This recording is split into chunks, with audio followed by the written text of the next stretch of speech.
Good evening, everyone. Oh my gosh, it is now nighttime, Wednesday evening. Um, I decided to do a little nighttime edition of the show tonight with my guest, Peri Gilpin. It's a beautiful night here on Long Island.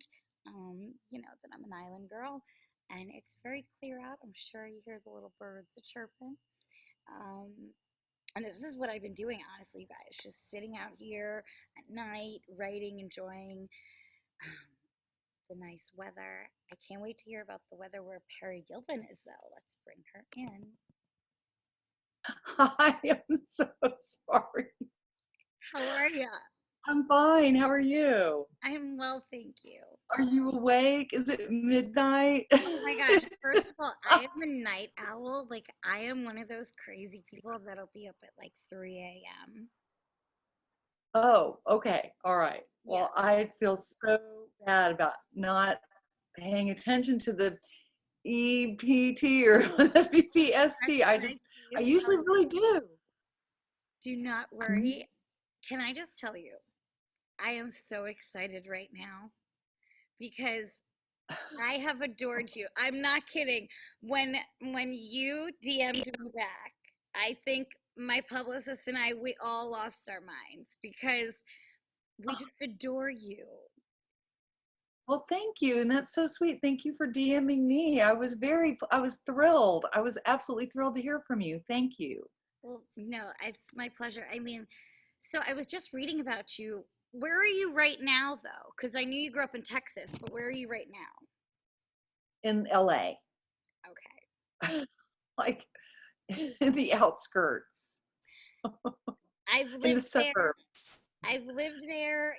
I find myself now with the pandemic, I'm like, in the beginning, I was like, I really wish I was quarantining in LA. And now I'm like, I think I'm okay in New York. Yeah, I mean, I think it's been completely different experiences. I have so many friends in New York, and it was so insane at the beginning and really scary. And everyone, I felt like we were all constantly emailing and twittering and doing all, just holding hands. And then everybody stayed very vigilant there, it feels like, and got through it. And then here things got a little sloppy, and now we're experiencing more what you guys did. But here, we're not in a compact city the way people were in New York. So it's never felt that way, as far as like just being terrified to go anywhere or to do, terrified about what you're going to touch or breathe or, things like that. We don't, because we're all kind of spread out a little more, as we all know. Yeah. I mean, I've noticed, I've been going to the bank, and that's interesting because, like, you walk in and it's like pumps of hand sanitizer everywhere, and that's I love to see that. But it's interesting to watch which people are like. My dad came home from the grocery store yesterday, and he was like, I was standing there, I was 6 feet apart from this lady, and she just went off on me, telling me I was only 4 feet apart. And I was like, oh my gosh. So people are getting testy, but as long as we all remain cool. Yeah. And also everyone cut each other slack. Like, your dad was being nice to her, and she needs to tell him in a nice way, I'm scared, give me Right. a couple extra feet. I'm pretty sure he was just trying to get his coffee ice cream. I'm sure he was.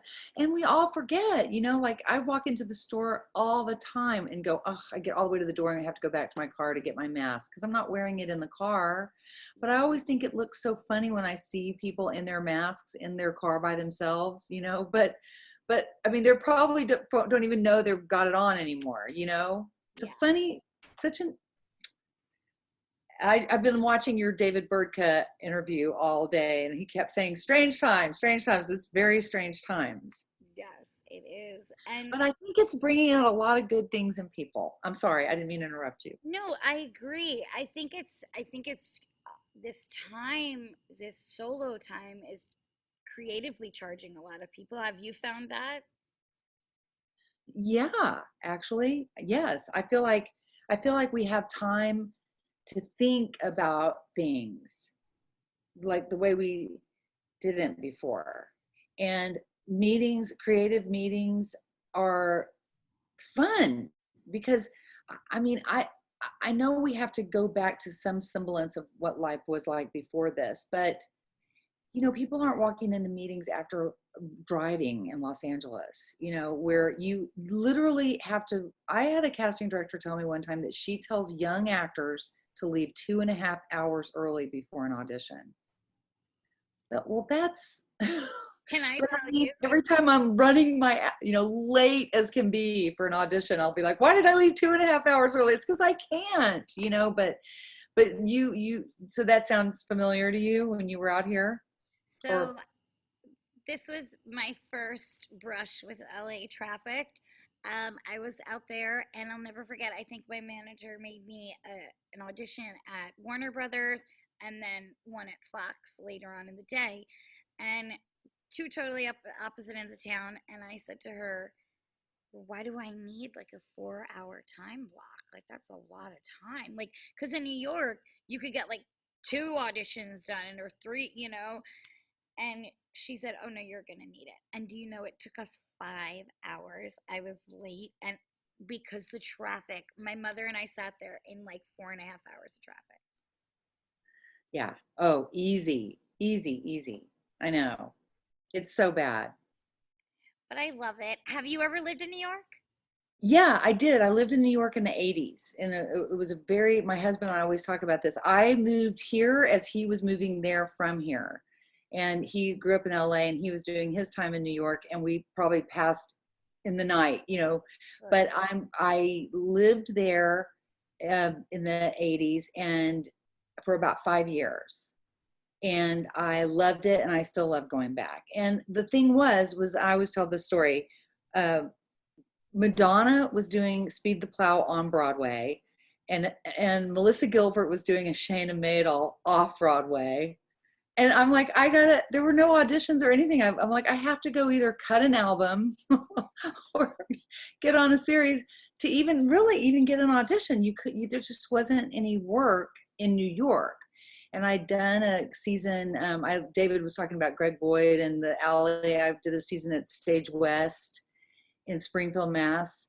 And I loved regional theater, but and if I'd stayed in regional theater, I think I would actually be, you know, I know I would be a better actress, but I might even be a great actress. But, you know, it's just like because it's incredible training. It's, you know, there were days where we did 4 shows in a day, 4 different shows in a day, you know, a kids show, a Shakespeare, the main stage show, and then like a Suzuki show at midnight, you know, and it was really cool.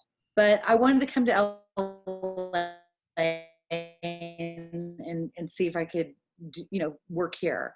So I left there and came here and kept my apartment in New York. And we all said we were going to do, you know, be bi-coastal, like we were independently wealthy. Yep, I've been saying that since 2007, Peri. I've been Yeah, like, I'm gonna be bi-coastal. Yep, I'm gonna live in LA and then have an apartment in New York. Right? Okay. Well, you know, I'm yeah. getting there. I'm gonna give myself another 10 years. It'll happen. It just might not happen today. I'm just going to turn on a light. It was when I set this up, it was a lot lighter. Just to say, I'm just going to turn on a light and see. Sure. Also, I'm trying to get that glare off my glasses. I look like my grandmother. Okay, I got it. Well, see, With that glare in my glasses. beautiful woman. Then, I mean, can I just tell you, my friends and I was just talking to my friend, one of my best friends, and I said, "My gosh, she's stunning," because I remember seeing you, of course, on Frasier. I Of course, I hope so. You better. Come on, Perry. In high school, I'm telling you, that show was everything. I mean, when did you start that show and what was the process auditioning for that like? The process was interesting because it's unusual because I well, I'll start even a little bit further. I did a play here in LA called The Moderati at the Tiffany. Did you ever know the Tiffany Theater? It I've heard of probably it. been gone, but it was on like Sunset in La Cienega. And so Jeff Greenberg came to see that, the casting director from Cheers, who was also going to cast Frasier later. But in the meantime, he came to see it, and I wound up getting a job like 2 days later in a show called Flesh and Blood. It was at Paramount, and it was the Charles brothers and a woman named Fran McConnell, who was one of the descendants of Pitcairn Island. You know, she was one of like Mutiny on the Bounty. She was one of those, and she's fabulous. And so it was Paramount, the Charles brothers, Jimmy Burrows, and Fran. And they had a deal for 3 shows, right? So I did the first one, Flesh and Blood, and then I did the second one, which was called Local Heroes. And then that just kind of came right up to Frasier. And it was a long process where we kept going back in, and it would be fewer and fewer people. And then finally we went to the network, and then back in those days, the studio had to sign off on you, and then you went to the network. So that was it was the other two. And the other thing about Frasier that was really interesting was that it was not picked up. It was it was not a pilot. It was like, we're going to shoot the pilot, and if we get the back 9, great. If not, so long. And we got the back 9, and then we had to wait to get the next order. You know, like it was they took no chances with that show. And how long did you guys run for? Because you guys had a long run. 11 years. That's incredible. I mean, in TV, you know, we see how quickly TV shows come in and out and, you know, fade in and fade out. And I can honestly tell you, a friend of mine was doing a monologue, and it was like, you had to do a monologue based on a theme song of a famous show. And she did one to the theme song of Frasier. And it's one of the best theme songs. I mean, tossed salad and scrambled eggs. It's genius. It really is. It's so funny because there was this guy, I used to go, did you ever go to Genghis Cohen here and hear people sing on the little stage? Yes. My friend Catherine and I would always go there, and there was this guy that was so great, and we loved watching him sing. And then one night he sort of let a friend of his sing, and that guy was amazing. And I kind of had a little crush on him, but I also loved this song. I'm like, I'm going to start working on this new show called Frasier, and you should submit this theme song, you know? And he goes, well, what do you think it should be like? And I go, let me find who you should talk to, because you should write this theme song. It's so up your alley, you know? And then, I don't know, somebody like played tossed salad and scrambled eggs. They brought it in and played it, you know, for everyone. And I called him and I went, I think there's a song. Sorry, there's definitely a song. It was so good. It was so good. You know, I know Mark and Scott.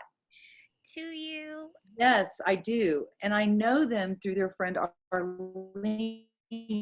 Do you know Arlene Sorkin Lloyd? You know, ever met Arlene? It makes sense that you wouldn't, but have gotten to meet her yet. But she used to play. She'd throw in a cassette, and it would be the original. You know, when they were working on the songs for Hairspray, like before Broadway, you know, just when they were doing the songs. She goes, "Don't you think this is good?" And I'm like, "It's great. Are you kidding? Isn't that great?" You know what? Those guys have created more incredible soundtracks. I look, you know, not just at Hairspray, but then you look at the new Mary Poppins, and Yeah. like they're just unbelievable. And I'll never forget, we just Mark's 60th birthday party, which he's gonna hate that I said 60. Sorry. We celebrated in October, and we all performed, and it's incredible to be part of a project that means so much to people. And I'm sure you get that as well, because you see, like, Hairspray has that thing where like people just want to come back to it because it makes them feel a certain way. And I feel that with Frasier. Do you feel that as well? I think so. You know, back when I was a kid, I loved this show called, you know, Dick Van Dyke. I loved it. And it was just like, yeah. Oh. And do you remember, you're too young to remember this, but when Nick at Night started, they had all the old shows, but at prime time. So like, if you just wanted to watch, you know, Andy Griffith or something in black and white. I used to do Bewitched, I Dream of Jeannie. Yeah. Yes, that was what All I shows. would watch.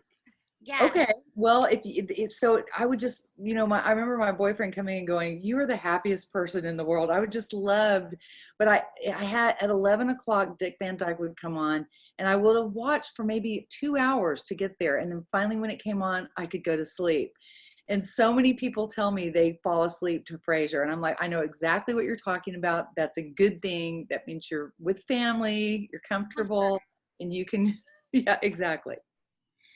I love that. Who And was I love being a part of that. And I know you must love being a part of Hairspray because I know what that means to me, but I also know what it means to my 16-year-old daughters who know every word. Oh, Uh-huh. you know what?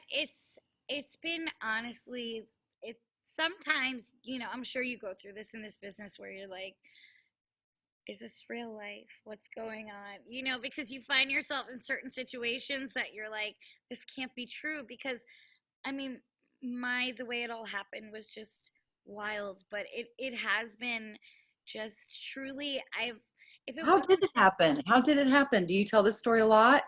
Yeah, it was like a 6 month process. It was like a full, we were told, don't send any tapes in. I sent a tape in. I went through like 6 months of open callbacks, and they kept calling us back different levels. We'd get to a different level. And then actually, I got one of the last screen tests. They did like one of the big, like the old time on a lot. That was one of the last ones they did for Hairspray, and it was down to the four final girls. And then they told me, well, for you, we want to come to your ice cream store, which was where I worked. I worked at a Cold Stone. And they came there, and I worked at an ice cream store. you worked at an I ice cream did store?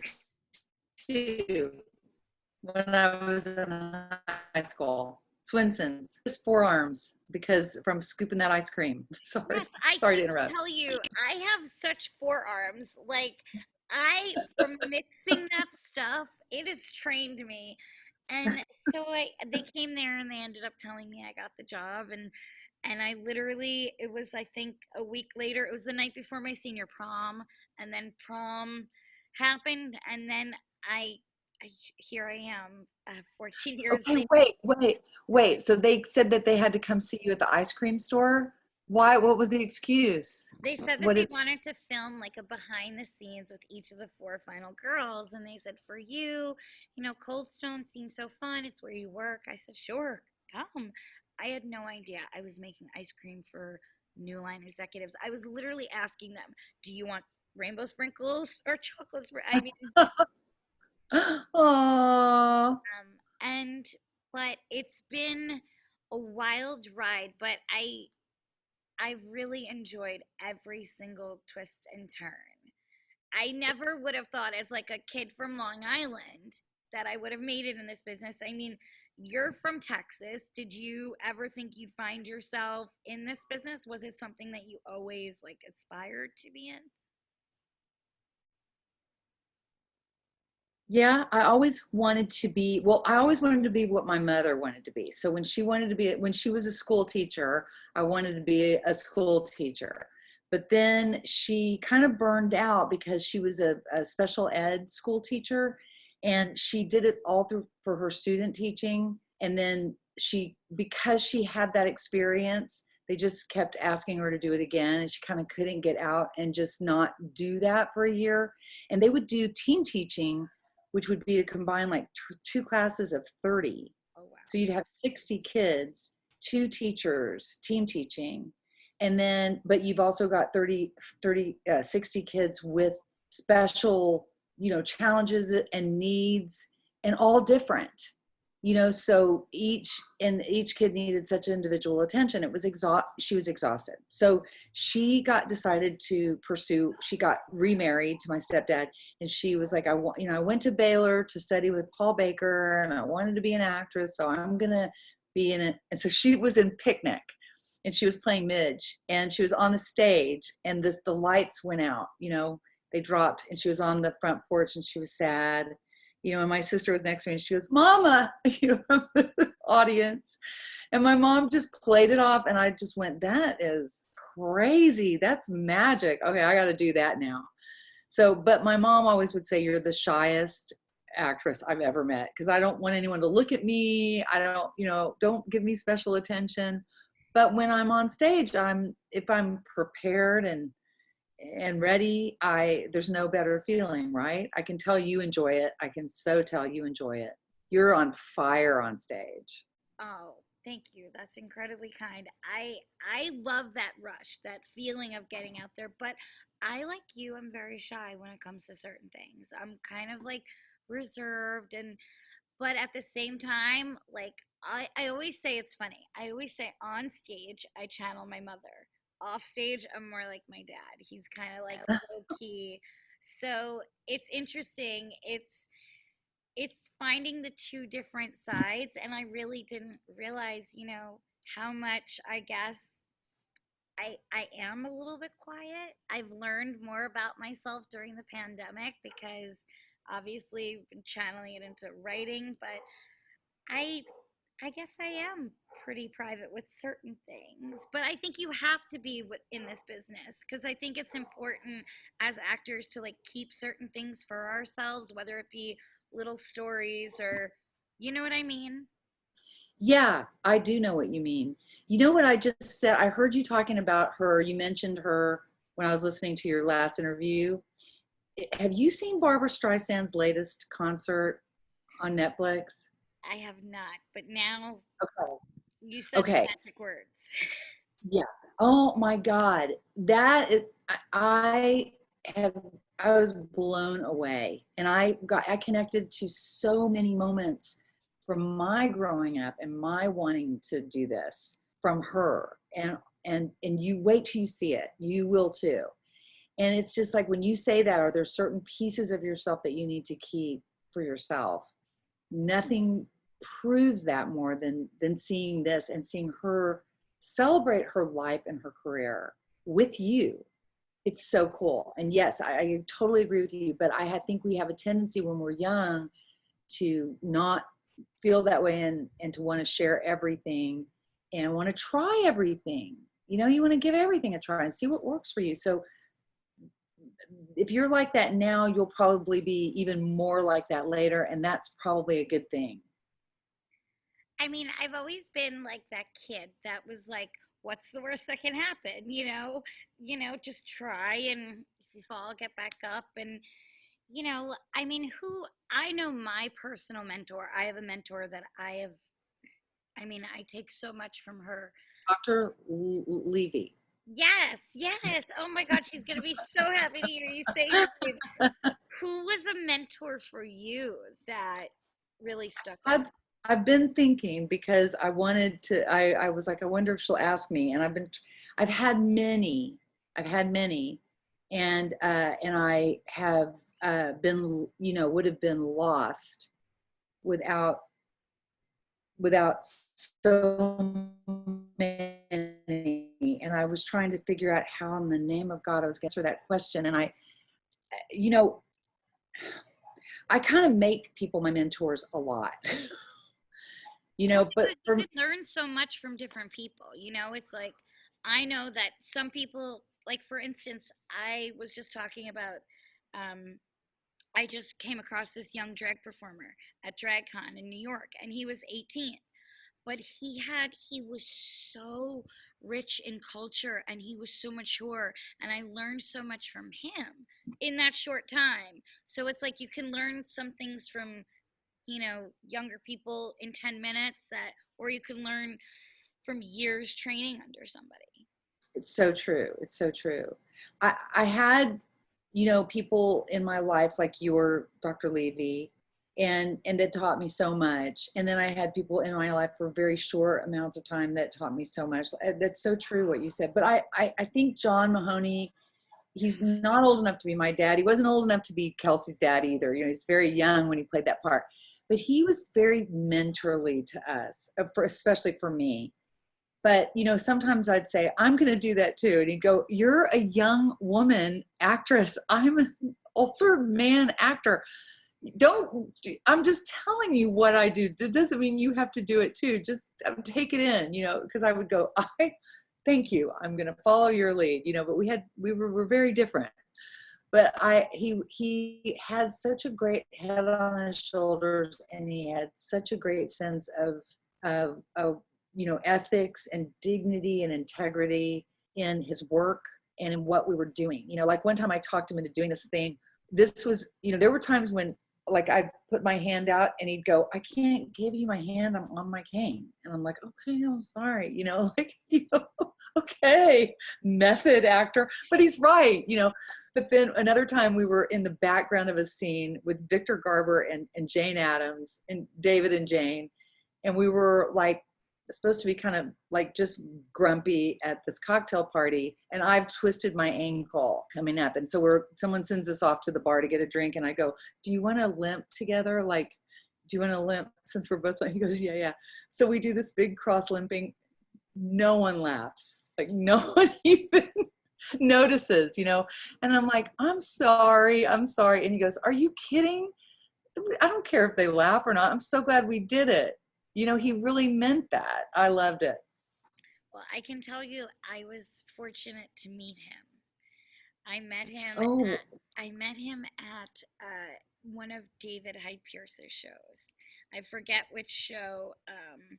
It's gonna drive me crazy. Was it Spamalot, Curtains, or should have been you, or was it? Was it Hello Dolly? I don't know if my best friend knows, and I'm gonna have to text him right after this. Oh, okay. And because he went with me that night, and we went to see the show. And I remember after the show, we were gonna go meet David. We were so excited, and we were standing on stage, and all of a sudden, there was John, and I was like, and Gino and I, my best friend, we just grabbed each other, and we were like, we couldn't believe our eyes. It was just because I respect him so much as an actor. He was such a fine actor. And I just thank you for sharing that story, because I adored him. Me too. It's funny, what's some of the other projects that you've done that have really like left like a lasting impression on you? Well, I did this play 2 years ago in San Diego called Native Gardens, and it's a really good play. It's an important play, and it was so hard. I did a play in New York called As Bees and Honey Drown, and I got it. I replaced the second. I did not originate the role at all, and I had a couple of weeks to learn it. And it was so hard. And I went up, I had to call for line. And it scared me so much. And I did this movie with Liev Schreiber and Ned Beatty that this fabulous man named Tom Gilroy wrote. And there were a lot of other wonderful people in the cast, but they got together every 3 months and shot like a scene in the winter and a scene in the summer and a scene in the fall and a scene in the spring, because they were supposed to be park workers, got people that, took care of the parks. So you saw the 4 different seasons. So we were working with puppies, and Liev and I were, we were working with puppies, and the puppies did something wrong. And I cracked a joke, and he was like, I saw him go like, oh God, and I go, wait, okay. I've developed some bad habits because you always try to save your ass when you go up in front of an audience, so I'm sorry, I will not do that. And he goes, it's okay. He didn't want me. I go, really, I need to know better than that. I need to, and it's just, so that really made an impression on me, because I realized, boy, it's easy to go there and develop, it's easy to not be as good as you can be, because you're joking around and having too much fun in the rehearsal process, and wait and have all the fun in the show, right? And so then when I went up, that feeling of being an unprofessional came back. So for years I was really terrified to do a play. And I did them anyway, but I was just scared all the time. But then this play that I did in San Diego, in this little theater in the smaller theater, it's in the Round. and people were yelling lines at us. They were not lines, but yelling like, because people get sued in it, and people were talking about lawsuits and stuff, and people were yelling out laws, and they were yelling out, no, you know, squatters' rights and stuff like that, like from all four sides. And there were whole scenes you'd have to do where you could touch somebody sitting on the front row, you know, and I just had to learn to concentrate and focus again. And in that play I did, I did it. You know, my daughters and my husband came to like one of the last shows, and I could see them, I could see their faces, and I still didn't get, you know, pulled out of the show. I was able to maintain my focus, and I just felt like I really conquered something with that. So that's my story. Sorry. It's very No, long. They no, all are. can I tell you, I feel you on that 1,000,000%, because people think like, oh, musicals, yeah, I want to do live theater. Live theater is a whole other animal, and it's very intimidating. And I can tell you, I started, you know, in high school doing my high school shows, but I've also done off Broadway. I did a play called Love, Loss, and What I Wore, and Yeah. that was my first like off Broadway or Broadway really experience. And I worked with Anita Gillette and Pauletta Washington and Judy Gold and Alexis Bledel. It was incredible. But then, and I came off such a high of doing this show with these wonderful women. But then my next experience on off Broadway wasn't the same.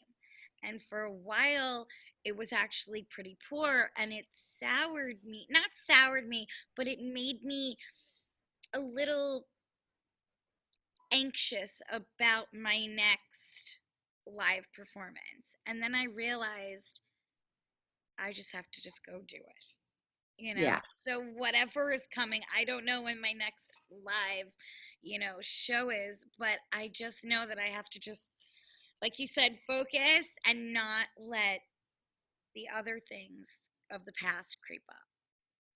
Right. Right. And whatever it takes to do that. And part of it is just letting go of it, right? Letting go of that thing that scared you, or letting go of that thing, and not letting it have all that power over you. Yes, I mean, I was just talking to somebody literally before this, and this person was telling me how somebody was really making it their mission to just ruin their life. And I said, don't let anybody have that much power over you. Don't give them that much credit. And it's true, you know, we give things a lot of credit because it's big in our lives at the moment. But as, you know, things go on, I look back now in my life and I'm like, oh my gosh, the things that were so massive and monumental maybe last year, it seemed so huge at the time. Now they're, It's nothing. Yeah. But you have to have some, you have to have lived long enough to have that perspective. You know, it's hard to have that perspective at 21, you know, because you just haven't been on the planet long enough. this is true. It's so true. I mean, I look forward. I can't wait to see what the next 31 are going to bring my way. I can only imagine, Peri. I think you're gonna be very happy. You're gonna have an amazing career from here on, and you've already had one. Well, thank you. And Lots to look forward to. I just can honestly tell you that your acting has inspired me, because seeing you and from everything, I mean, even I love you and Mr. Robertson. I love Craig Robertson. I mean, Me too. Are you kidding? I loved that job. I've never been so heartbroken that something didn't go, because we had so much fun. It was the greatest. Spencer Grammer, you know, at one point she's dragging me across the stage. I'm drunk and she's dragging me across the stage. I'm like, oh my God, I can't believe, you know, the second generation of people dragging me drunk off the stage. that's amazing. Yeah. And it was so fun working with her. And Craig is, I just love Craig. I love him. I haven't seen enough of him lately. Well, I can't wait to see more from you. What are there anything on the docket? What's going on? Where can we keep up with you? You can keep up with me on Instagram or Twitter, and both of them are like, just type in Peri Gilpin and it'll come up in some one form or another. But I don't have any immediate plans, but I will be back soon. Awesome. Well, I know that I can tell you this. I would love to work with you because I'm just such a massive fan. Oh my God, I would love to work with you, Nikki. So That I'm just is going to so. put it out there in the universe tonight, if that's okay with you. Let's put it out there. I'm putting it out there too. I want to work with you. I just want you to do the singing, and so does everybody else. Oh my gosh. Well, thank you. I will be happy to do the singing, but I will bargain with you though. Only if you promise me at least one night of karaoke though. Definitely. Oh yes. I mean, definitely. If you had, okay, I love to ask my guests this. What's your go-to karaoke song? Okay. It's either it's Too Late Baby, you know, Carole King. It's like Cry Me a River. We can all sing it. Oh, And or you know, I Got Friends in Low Places. the I the number one. I listen to Carole King nonstop. Carly Simon. Those are my girls. Oh, me too. I mean, I knew Tapestry from the fifth, you know, I knew Tapestry my whole, and I know every second of it. And Carly Simon. I love that you, and did you ever hear, okay, I know, and Bette Midler. I mean, I want to sing The Rose sometime in karaoke, but it's been done, right? Can't I really mean, do that. I've met Bette a couple of times, and every time I see her, I'm just like, I just can't believe, that I'm in the same room. Just You know, and the last time I saw David in a play, David Hyde Pierce, I went backstage to say hello, and I got to meet Bette. But the person I was with, I got to go backstage with, didn't go with her, but she was standing there, was Donna Murphy. So I got to meet Donna Murphy too, the way you got to meet John Mahoney. You know, I got to meet, and I Donna didn't remember this, but at Williamstown, I had worked on a musical with her that Carol Hall and Gretchen Cryer had written about. It was based on Homer's Odyssey. And I think might have been called Odysseus Quest or something. I just remember I was a whirlpool, like I wore a big skirt and trolled around. And Donna it was really fun. We had a great time. But that was like one of those bonus, like, oh, and I get to meet Donna Murphy too. What? it's unbelievable, how people get connected and how you meet people and every day. I mean, honestly, things like tonight, talking to you, I would have never imagined in a million years that I would get to talk to one of my favorite actors because you truly are. I mean, all of your body of work, I can't thank you enough for just sharing your gift because I really enjoy your acting so much. And you're also just a very inspiring woman. And I thank you for just sharing your stories with me tonight on the podcast and for knowing about Dr. Levy. You have no idea how much that made my heart sing. Well, I heard you describe what she did. Plunk, plunk, taught you every note of Carmen, and how much you loved her for that. It's a big deal. I'm sure that means a lot to her. Well, you mean a lot to me. She means a lot to me, but you mean a lot to me too. Because, I mean, she was the one who was like, you need to do something and you need to. And she really lit a fire under me. And then I started the podcast. So here we are. You know who, Nikos Sakaropoulos, does that name ring a bell at all? I've heard this name, yeah. He started Williamstown Theater Festival. He started it. But he passed away in the early 90s. So I don't, but he was a teacher. Like in the summer, he would run Williamstown Theater Festival, and then and he taught at Yale, and then he also had classes in the city in New York. And I did his class in New York, and he was an amazing teacher. Well, can I just tell you, like, this is what I find so inspiring about Dr. Levy. She teaches all her kids. and then she teaches at the Manhattan School of Music. And then last summer, I think she was taking acting classes herself. So it's like seeing women like her constantly expanding their knowledge and working on their different crafts, or going down different avenues. I think that, to me, as a young woman, that's what makes the biggest impression on me. Yeah, and it's necessary. I mean, we all we're talking this whole new, we're speaking a whole new language now, and you have to stay nimble, as our new COVID word is, nimble. And I'm nimble. I'm gonna roll with it.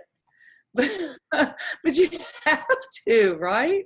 Yes, you have to. And I thank you for rolling with me tonight. And I just, for all of your time, and I really appreciate it. It meant more than you know. I'm probably not going to lie. I'm probably going to go put on the Frasier theme song and do a little dance in the backyard. Okay. All right. Film it for us. Just so you know what's going on. Okay. I'll keep that in mind. Thank you so much. Thank you, Nikki. Be safe in LA. You too. Be safe in New York, in Franklin Square. I will, yes. I will. Bye. Okay. Bye. Bye. She's so lovely. You guys know that, like, I keep my composure and I try, but I am such a big fan of hers because there are certain actors that I've watched growing up that just have stuck out to me when I watch them on shows. And Peri as Roz in Frasier was just so poignant to me as a young woman. She was just like this fearless character, but you could also tell like such a strong woman played her. And I got to meet that woman tonight. Thank you, Peri Gilpin, for your stories, for chatting with me. And you guys, I love this show because I get to talk to all different people, but people that not just mean something to me, people that mean something to you. And every time you hear tossed salad and scrambled eggs, you think of Frasier. So tonight, I leave you with that. Go have some tossed salad and scrambled eggs. I love you all, and I'll see you tomorrow. Thank you, Peri.